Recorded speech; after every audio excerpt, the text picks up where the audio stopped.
ఏం గురు, ఏంది ఏం సంగతులు? ఏముంది అంత మామూలుగా ఇప్పుడే మన రామ్మావ పాటల్లో మునిగిపోయా. అవునా? ఏది మరి 27వ తారీఖు మన రామ్ది సినిమా ఉంది రిలీజ్. ఈసారి ఈసారి బాగానే ఆడుద్ది.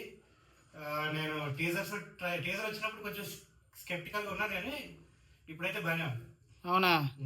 మరి నీ ఎక్స్పెక్టేషన్స్ ఏంటి ఆ సినిమా మీద? ఫ్యాన్ బయోపిక్ అని మొదలు పెట్టారు. That is very interesting. నేనేమనుకున్నానంటే మెల్లగా ఈ నేను ఇచ్చే సినిమా ఐడియా ఉంది కదా, అందులో సాయిరామ్ శంకర్ క్యారెక్టర్ ఒకటి ఉంటుంది, దానికి స్పిన్ ఆఫ్ లాగా ఉంటుందేమో అది ఇదని ఫస్ట్ లో భయపడ్డా. అంటే ఆల్ నెగిటివ్ థింగ్స్, దానితో మూవీ టీం కూడా మదర్ సెంటిమెంట్ ఫాదర్ సెంటిమెంట్ అంటా ఉంది. సో ఈ ఫెల్ట్ లైక్ అమ్మా మళ్ళీ అనుకున్నాను. But trailer change my views actually. Second half of the trailer ఎప్పుడైతే ఉపేంద్ర క్యారెక్టర్ రామ్ క్యారెక్టర్ కి మధ్యలో ఒక ఎమోషన్ ఉంది, అది పాజిటివ్ గా చూపిద్దాం అనుకుంటున్నారని మేకర్స్ అనుకుంటున్నారు. That change the entire feeling. అప్పుడు దాకా ఒక రకంగా ఉన్న ఎక్స్పెక్టేషన్ కాస్త చాలా పాజిటివ్ గా మారింది నా వరకు, నాకైతే. ఓకే, మరి క్యాస్ట్ అండ్ క్రూ సంగతి ఏంటి? సెట్ అయ్యారంటావా? ఉపేంద్ర క్యారెక్టర్ ఒకటి, రాము క్యారెక్టర్స్ పబ్లిక్ లో మంచి వాళ్ళకి ఒక ఇది వచ్చింది.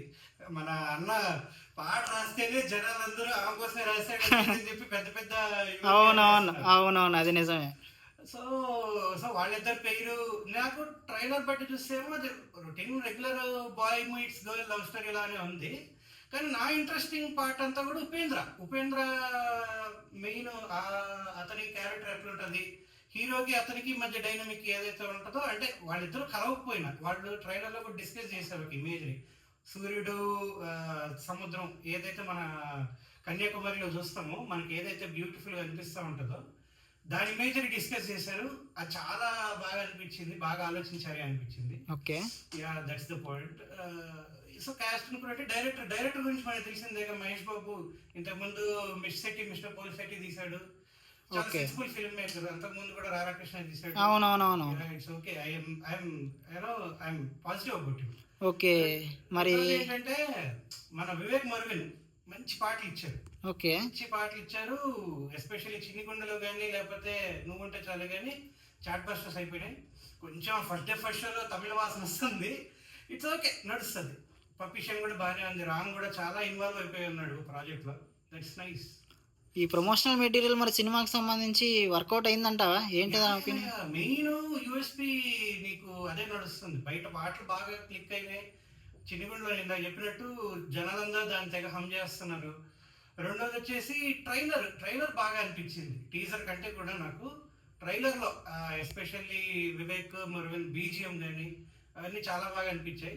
Second half of the trailer నాకు చాలా బాగా నచ్చింది.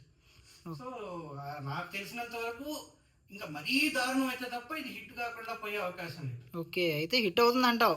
ఆల్మోస్ట్ గురు, ఖచ్చితంగా. మోస్ట్లీ ఇంకా నీకు బరిలో ఏం సినిమాలు లేవు, ఇది ఒకటే ఉంది. ఓకే, అయితే ఈసారి రామ్ ఖచ్చితంగా 100 కోట్లలోకి పోతాడంటావు? 100 కోట్లు అనేది అది నెక్స్ట్ థింగ్ టు డిస్కస్. అది మనం ఇప్పుడు చెప్పలేము. సినిమా బిజినెస్ కూడా లాస్ట్ ప్రీవియస్ రామ్ సినిమాలతో, ఎందుకంటే స్కంద కానీ డబుల్ స్మార్ట్ కానీ కొంచెం అట్టట్టా ఉన్నాయి కాబట్టి, పైగా దీనికి ఏం పెద్ద ఇది కూడా ఉంటుంది, చిన్న టార్గెట్తోనే వస్తూ ఉండొచ్చు. నాకైతే బిజినెస్ డీటెయిల్స్ ఇంకా తెలియదు. సో మోస్ట్లీ అయిపోద్దబ్బా, మోస్ట్లీ. ఓకే, పాటలు అయితే ఏది నచ్చింది నీకు బాగా? నువ్వుంటే చాలా బాగుంది, చిన్నగుండలో బాగుంది. బట్ నీకు ఇష్టమైన పాట ఏది? మోస్ట్ చిన్నగుండలో. బట్ నేను ఈ మధ్య కాలంలో నువ్వుంటే చాలా బాగా ఎంజాయ్ చేస్తున్నాను. ఓకే, అదనమాట మరి ఊపు. మా కోసం ఏమన్నా ఒకసారి ఏమన్నా హమ్ చేస్తావా? 2 లైన్స్, ఒక 2 లైన్స్ పాట. 2 లైన్స్ పాడు.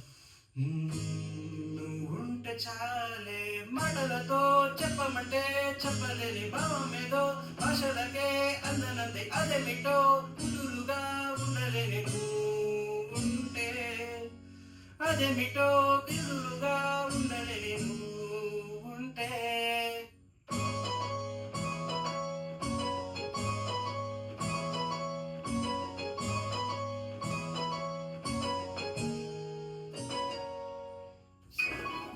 థ్యాంక్ యూ ప్రసన్న, అడగంగానే పాడినందుకు. Thank you very much. Bye bye. Subscribe guys.